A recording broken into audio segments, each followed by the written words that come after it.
Hey everyone, it's Tyler coming to you from my apartment. It's March 25th today. I hope everyone's doing really well. Obviously, things are really crazy right now. A lot of people are on shutdown. A lot of you are in the dorms, and I know that could be pretty stressful. You're away from your families. Classes are going online, and yeah, I hope you're all taking care of your mental and physical health. And if you need anything, just let me know. Part of what I'm doing is obviously making a few online videos. We still had 3 weeks of lectures left, basically, and I really wanted to talk about South-South cooperation. Obviously, this is a course about international development, particularly the institutions and actors of international development, and we spent a good part of the course talking about the global actors and Western actors, and the last part of the course was really designed for Southern actors, and this is a part of international development that's increasingly significant. This video, I'm going to put it online on YouTube, but this is for my IDS 2103 class at the University of New Brunswick. So it is for students that are relatively familiar with, concepts and themes in international development. So what I'm going to do is I'm going to make 4 videos, I think. This video is just going to introduce South-South cooperation as a concept and talk about its historical origins and really just go up until the 70s and 80s. That period of time that the Mawdsley reading calls South-South Cooperation 1.0. And you can see videos online actually of Mawdsley giving a lecture on this topic. The second video, we're going to look at new and emerging donors, particularly BRICS, Brazil, Russia, India, China, South Africa. So over the past 2-3 decades in particular, these new donors that are out there throwing their money around, we're going to look at what they're doing, how they're doing it, what some of the challenges or issues are. The third video, we're going to look at multilateral development banks, or MDBs. So we've already looked at the World Bank, that global development bank, and now we're going to look at these Southern-owned or primarily Southern-owned development banks to see how they operate and what they're doing. In the last video, we're going to look at regional organizations and regional integration, organizations like the African Union, ASEAN, and what they have to do with development. We're not going to focus so much on development really in that section, but just look at the organization, see what's out there, and what's significant. I'm not really making an argument in this video or anything, but I do think that there are some inescapable kind of conclusions that we're going to draw from these videos. And one of them is definitely that what we're looking at here is South-South cooperation from a development perspective, but really this is a consequence of larger changes in global politics. In political science, we use that terminology, unipolar world, multipolar world, bipolar world. And really what I think is happening is we're seeing the consequences of a move from that unipolar American-led world into a multipolar world where there's many, many different power players out there. The United States, Europe, China, Brazil, Russia, different actors that are asserting themselves on the international scene, not only individually, but as groups. And I think that's significant for global politics and something that we're going to be looking at for decades to come, absolutely. The last, or the second conclusion anyway, is just that in terms of international development, I think what we're seeing is largely a convergence in the ideologies and desires of Southern and Northern countries. I don't think that if you look at multilateral development banks, if you look at these new donors and what they're doing, they might, of course, be more interested in slightly different things and they have their own geopolitical or strategic interests, but they're promoting private sector, export-oriented development. They throw around that language of sustainability and human development, but of course it's very much secondary to private sector market-led development. So I think you really are seeing a convergence in terms of ideology in international development or economic development anyway. So that, whether or not that's good or bad for the world's poor or for us or for everyone, is hotly debated, but we're not going to talk about that so much in this video series. So I'm going to get started with the first video on South-South cooperation. Sorry, I'm trying to look at my slides on the screen at the same time, and it's not really working that well. So yeah, what is South-South cooperation? Just so happens I made a terrible slideshow here for everyone, my famous slides. So South-South cooperation is a broad framework of collaboration among countries of the South in the political, economic, social, and cultural, environmental, and technical domains, involving two or more developing countries. It can take place on a bilateral, regional, interregional basis. Countries share knowledge, skills, and expertise in order to meet their development goals through concerted efforts. And that is from the United Nations Office for South-South Cooperation. And unsurprisingly, there's an office for South-South cooperation at the United Nations. There's something for everything at the United Nations. But basically, South-South cooperation just refers to any cooperation, social, economic, development-oriented cooperation between countries or Southern-owned organizations to promote development, however that's defined. I also want to alert you to a secondary and very much related definition that you'll come across in the readings and come across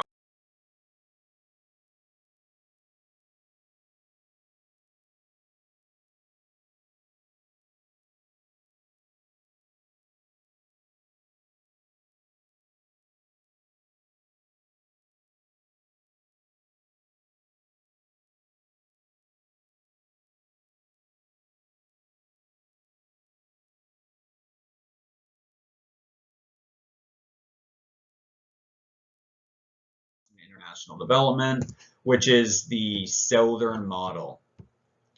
So the Southern model encompasses countries such as Brazil, China, India, South Africa, and Venezuela that distance themselves from the DAC normative principles and motivate their development assistance with discourses of mutual benefit, solidarity, horizontality, and non-interference in domestic affairs. That's from Lauria and Fumagalli. So I'm using for this video series the required and some of the recommended readings as well, and they'll be in the information for this video below. But basically, whereas South-South cooperation kind of refers to this umbrella term of any activity that is going on between countries in the South, this terminology of Southern model kind of emerged to say the activity that these Southern donors are engaging in terms of international development is different than the way Northern donors do it. They frame their cooperation in these terms: solidarity, mutual benefit, non-interference. We're not going to interfere in the affairs of other countries. We know how it feels as Southern countries. We're going to challenge that very much in this video. It certainly was a large part. I think you could really make an argument there is a Southern model 30, 40 years ago. I think now a lot of this discourse is gone, although it still remains in some form. But just keep in mind that the Southern model and South-South cooperation aren't exactly the same thing.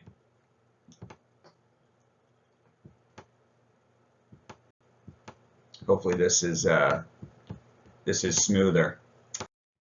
So we're not really going to need this for a while. It just takes me a while to kind of keep bringing my screens up. So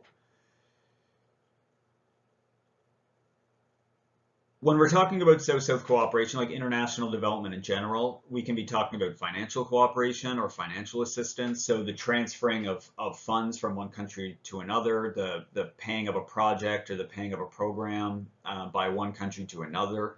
So that, that's the kind of assistance that can be bilateral or multilateral. So bilateral meaning from one country to another, and multilateral meaning countries in the South can spend money on these multilateral organizations to pursue development objectives. So from the Southern perspective, that multilateral assistance can also support the United Nations and other global institutions, but it can also support Southern-owned institutions like these multilateral development banks and regional organizations that we're going to talk about. Of course, there can also be technical assistance which is, it can be capacity development support or sending people to do training or providing scholarships. Right now, with this COVID thing going on, Cuba is sending doctors to Italy. That's not South-South necessarily, but Cuba in the past has really used their medical expertise to help out their friends and allies. And there's other examples of that. So we talked about bilateral, multilateral. So origins. South-South cooperation is pretty much as old as international development, going back to the Second World War. That's the origins of international development. And we're not the first one. In our class, we've talked about how a lot of these global institutions, the United Nations, but particularly the Bretton Woods institutions, aren't very democratic. They're not very representative of countries in the global South. We're not the first ones to realize this. Countries in the global South, of course, have known this for a long time, pretty much since day one. And countries, when they were becoming independent in this post-war period, they were very much aware they were coming into a world that was even different than what they were expecting, right? This was a world that was being dominated by a new coalition led by the United States. There was a lot of enthusiasm for global institutions that had very emancipatory language, equality, rights, all of this kind of stuff. But it was still pretty obvious for these newly independent nations that they were still, in terms of international relations, dealing with former colonial powers, and people were very sensitive to the fact that they were leaving colonialism, but they very well might be entering a new neo-colonial period. So that really informed, I think, a lot of the motivations and the actions of countries in the South at that time. So, and you have to think as well, in this post-war period, we're entering the Cold War. So yes, it is American-led. There's kind of this American-led pro-capitalist coalition. It's very powerful, but there is this communist USSR bloc that's also pretty powerful, and these blocs are really trying to earn friends and allies on the international scene. And it wasn't entirely clear that countries that were becoming independent were going to go one way or the other. There was a lot of radicalism at the time. Think about Fidel Castro in the 1950s, leading a revolution in Cuba, Che Guevara, right? And this wasn't just Cuba, this was other countries as well. But there was certainly a lot of assertive people at that time, very pro-independence, pro-sovereignty. Maybe I won't call all of them anti-Western necessarily, but certainly very, very strong Southern leaders. You could count Gandhi, you could count in Africa, Jomo Kenyatta, Julius Nyerere, like these people that were very influential in mobilizing their constituents, mobilizing their people for independence. There's intellectual figures. We talked a little bit about Frantz Fanon in this class, but there's Marcus Garvey, there's Aimé Césaire. There's these other intellectuals out there that really challenging the global status quo and really challenging the idea that the world is suddenly just this free and great place. So before really moving on to talk about the Bandung Conference, this slide, the point of it is just to show the level of global economic inequality at the time in that post-war period. So this graph is pulled from Deepak Nayyar's 2016 paper. The information will be below. And it shows world GDP and PPP 1990 international dollars across 4 different points of time, starting in 1820 and ending in 1950. Those are the key dates that I'm looking at. And as you can see, in 1820, developing countries as a whole accounted for 63.1% of this GDP. China was 33%, India 16.1%. So absolutely massive. 1820 is just early stages of industrialization. So the West has not yet really pulled away in terms of their productivity from the rest of the world. Obviously, there's a lot going on in the West, a lot of it having to do with plant colonialism and slavery. But over time, this decreases, the share of the southern GDP decreases, and by 1950, the total produced by developing countries is 27.1, despite having 67% of the world's population. So you can see here kind of the impetus for action and collaboration. In 1950, the world was hardly equal, and in fact had become very unequal over a period of 100+ years. And countries like Brazil, any country that was formerly colonized, Brazil or India, to a lesser extent China, they're very aware of the history. They're very aware of what happened over the last 100 or 200 years. They don't need to be reminded. So, where am I going from that? I can't even tell what next slides I have up here. So this is, again, jumping ahead because I don't know what I'm doing here. So these are 10 principles from the Bandung Conference, and we're going to talk about those. So when we're talking about South-South cooperation, a lot of people point to the Bandung Conference as that point of emergence. The Bandung Conference refers to the Asian African Conference of 1955 that took place in Bandung, Indonesia. This was a conference attended by 29 countries from the global south, fairly freshly independent countries. There was no Western countries attending this conference. These countries represented half of the world's population at that time. And they got together to basically talk about collective interests. So they were really talking about how to move forward in this global world. They were very deliberate in saying, we are against colonialism and we are against neocolonialism. We are for independence. We are for our own sovereignty. And we want to support each other as Southern actors to make sure that our interests are being represented and advanced in this new world that we live in. They weren't necessarily saying this is the exact economy we want, that we want this kind of capitalism and we want that kind of communism.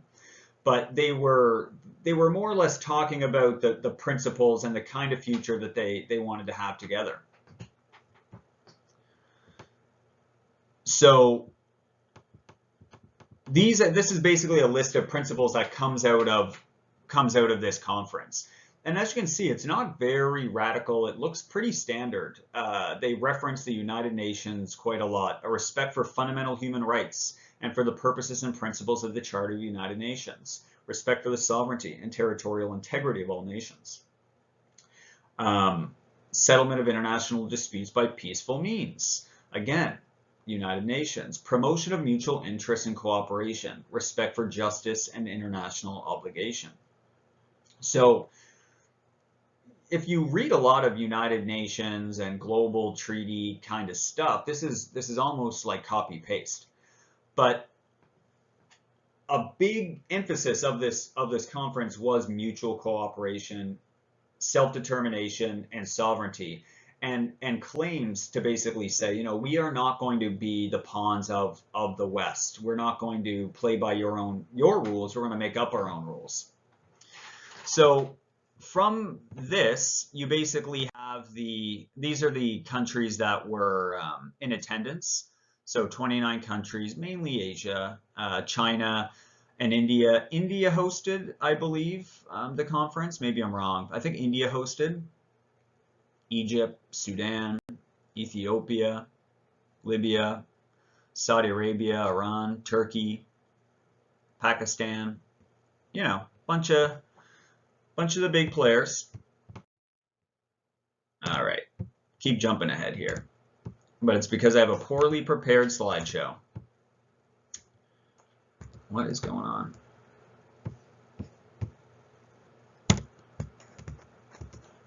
Ah. All right. So the next thing I want to talk about is the non-aligned movement. So this the spirit of Bandung, of kind of pro-Southern ideology or pro-Southern spirit continues into the non-aligned movement. So the non-aligned movement is formed in 1961, and it really starts as a forum of countries from the South that were not formally aligned. They are non-aligned with the power blocks of that time, the United States and the USSR. So again, remember, it's the Cold War, and it's only getting hotter, as the 60s go on. Again, the non-aligned movement is against colonialism. It's against domination, and they're very much in favor of creating conditions of Southern cooperation and Southern solidarity. But still, this was a very ideologically diverse group. Fidel Castro was active in the non-aligned movement. He wanted to be a leader of the movement. Nelson Mandela was a chairperson of this non-aligned movement. So you have different characters, very powerful characters, meeting in this movement, trying to advance their interests. And today, the non-aligned movement is actually a kind of organization within the United Nations that is still trying to advance the interests of Southern countries. It has over 120 members, and it really kind of serves a coordination and consultation function within the United Nations for Southern countries. So you should be aware of it. I know you're looking at this Prebisch-Singer like, what is this? But we're getting there. So after the non-aligned movement, the next significant thing 3 years later in 1964 is the creation of the United Nations Conference on Trade and Development, or UNCTAD. So this is a body under the UN Secretariat that deals with international trade, investment, and development, and it reports both to the UN General Assembly and ECOSOC. And it was created specifically because countries in the South complained and were pointing out that within the United Nations and within the Bretton Woods institutions, their desires and their demands were not being taken seriously. So they wanted a forum where they could advance their interests in terms of trade, investment, and development.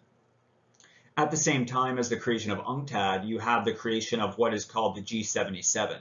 So not only is there this new body or this new organ created within the United Nations, they create the G77, which was a coalition. It is a coalition, but now it has many more members. At that time, G77 referred to 77 Southern countries. Now there's more countries, Southern countries.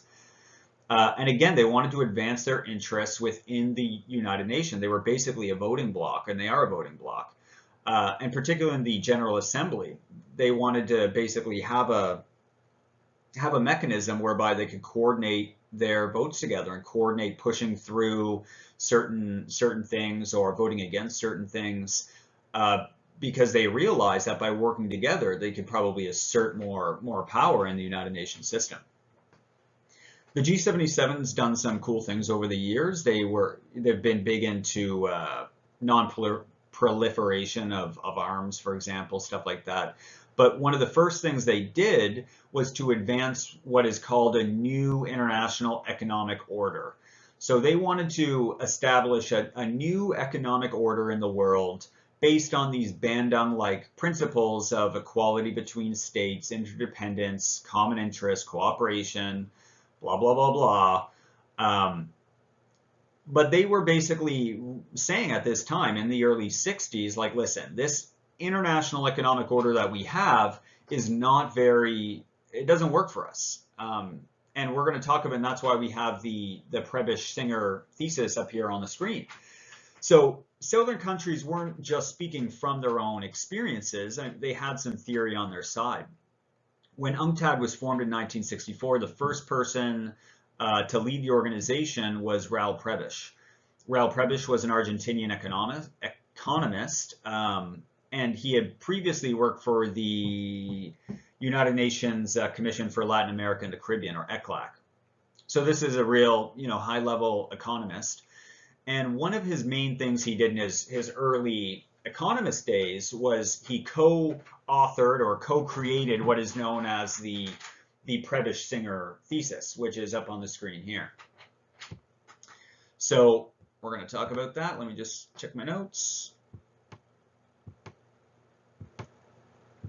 Basically, the Prebisch-Singer thesis says that countries that produce primary goods like agricultural goods or forestry products or whatever, over the long term, they're going to see declining terms of trade.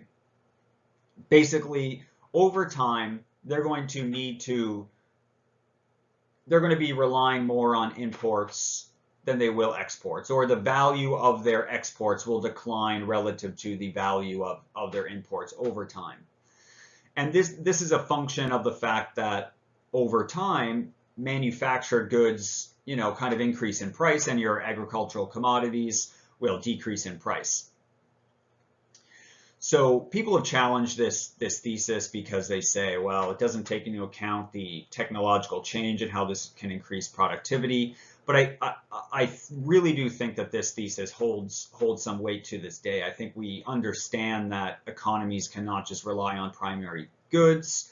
It's a little bit of a simple thesis for sure, but I think it does say something important. And countries within the South at that time really kind of believed this kind of economic thinking, right? They were starting to realize that they could not rely on primary goods, primary commodities, and that they needed to industrialize. They needed to do something to basically make their economies produce higher value goods. They needed to generate more profits and more revenues to foster their own development. So the Prebisch-Singer thesis kind of went on to lay the foundation for what is called dependency theory and structuralism. We talked about dependency theory a little in class, but basically what both dependency theory and structuralism say is that the world is divided between a rich core group of countries. So there's core countries that are industrialized countries that you find in the north, and there's peripheral countries in the periphery that are non-industrialized, that are basically countries that export primary products, or they just have cheap labor pools that can be used by industrialists in the north. And that this relation between the periphery and the core is actually what limits the development potential of the periphery, right? The periphery is restricted in their ability to advance, to become industrialized, and to create those profits that are needed to really kind of unleash development. And this makes sense. We've looked at the development of the West, of the UK, of the United States. These countries did not rely on, the UK didn't just go around producing wool and sheep forever. They industrialized. Germany and the United States, they followed. Yes, these countries relied a lot on agricultural as a part of their economic strength, but they also really relied on industrialization, on the rise of manufacturers. So countries in the South weren't clueless. They realized that this is probably something they need to do as well. And the Prebisch-Singer thesis kind of lent itself to this kind of theorizing. Now, dependency theory, it was really, in my opinion, very much an intellectual or theoretical exercise, whereas structuralism had a little bit more influence on actual policymakers and on economies, particularly in Latin America. So dependency theory, dependency theorists like Frank, and I have a couple books here, can't think of the names off the top, but there were people in dependency theorists that basically said the only solution is to get out of the capitalist game. If you really want true human development, get out of this profit-obsessed capitalist system. For the structuralists, they said, well, you can, like, the movement from peripheral to core is very hard, but it can be done. In particular, you need to promote ISI policies, so import, substitution, industrialization policies. Again, we've talked about these in class in general terms. They basically said, we have to promote our infant industries. We have to limit imports. We cannot let foreign markets kind of dominate our infant producers, our infant industries. We need to protect them to such a degree that they can grow and eventually become competitive on the global market, and then we'll open up.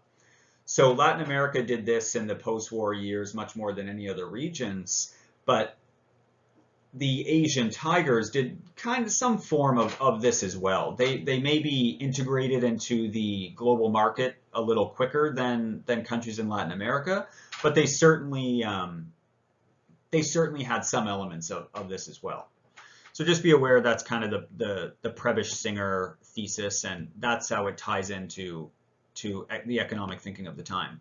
But the big takeaway is that this theory basically said that we as southern countries, our development needs are different than countries in the north. The global order is not organized in such a way that we can just effortlessly become developed. There is a structure, structuralism. There is a structure that prevents us as agents from living our best lives.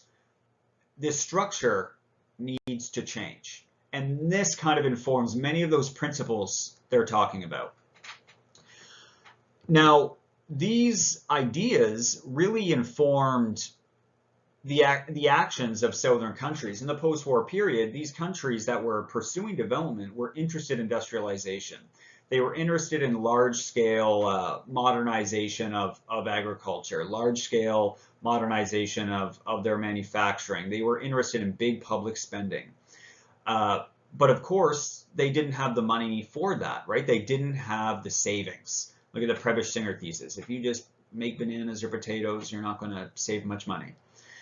Now, they went to private banks. They went to the Western banks. They went to Western donors for money so they could finance these development schemes. And, you know, they were not all of them were having a lot of success. Some were having some success in those 50s and 60s years. But whatever success countries were having really begins to unravel in the 1970s.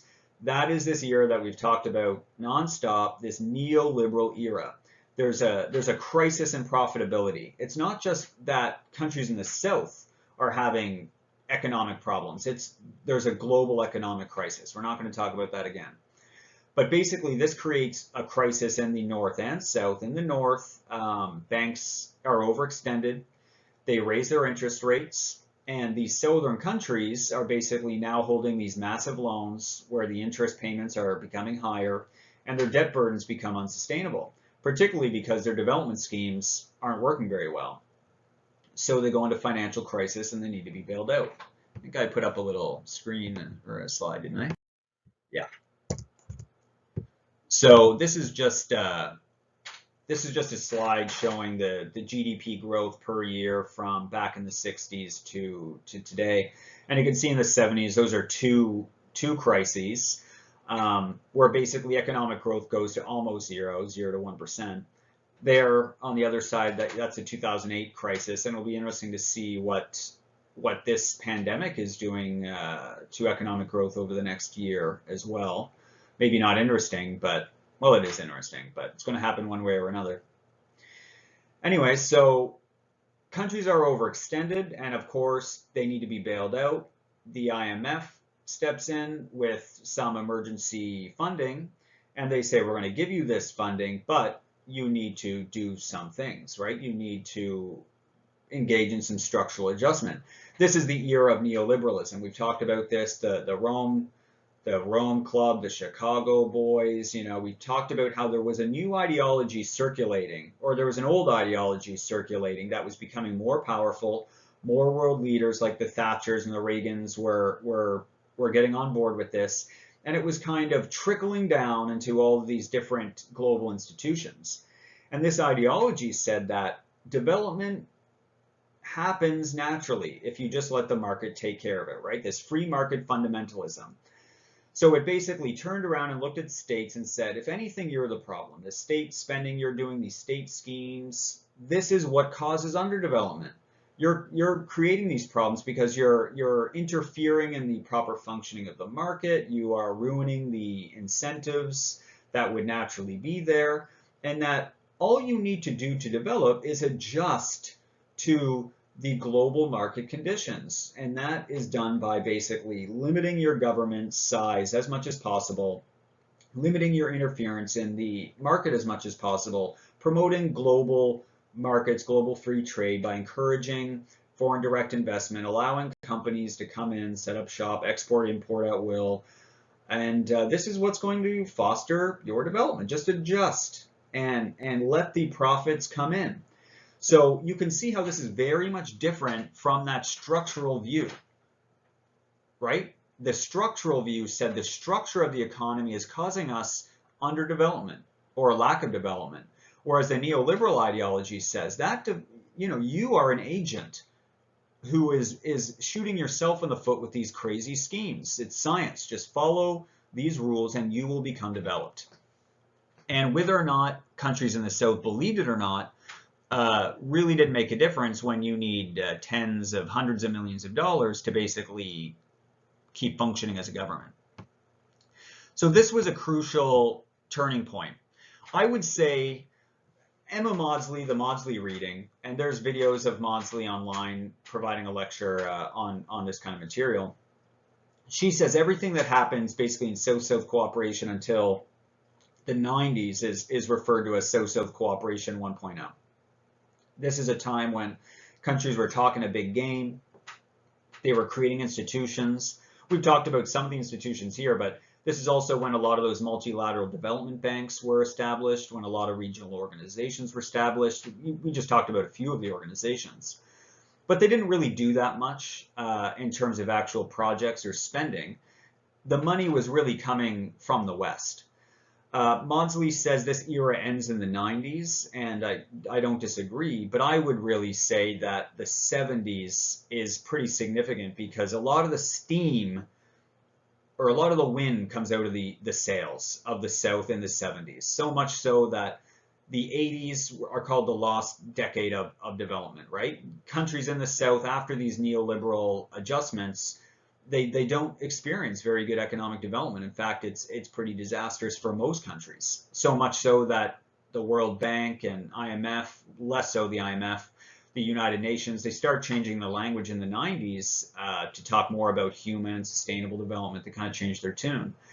But really, the 70s is a significant moment where I think there is kind of a stomping on of that belief that the global economy is unequal in some way, and that countries in the South are very, very disadvantaged in their positions. And I think the neoliberal era that we still live in is really the end of that. But we're going to talk about more recent South-South cooperation in the next videos. So I think that's it for this section. I really just wanted to talk about the kind of the origins of South-South cooperation. I hope I did something of a good job. Maybe I did. But the next section, we're going to talk about the new donors with a focus on the BRICS. So thanks a lot.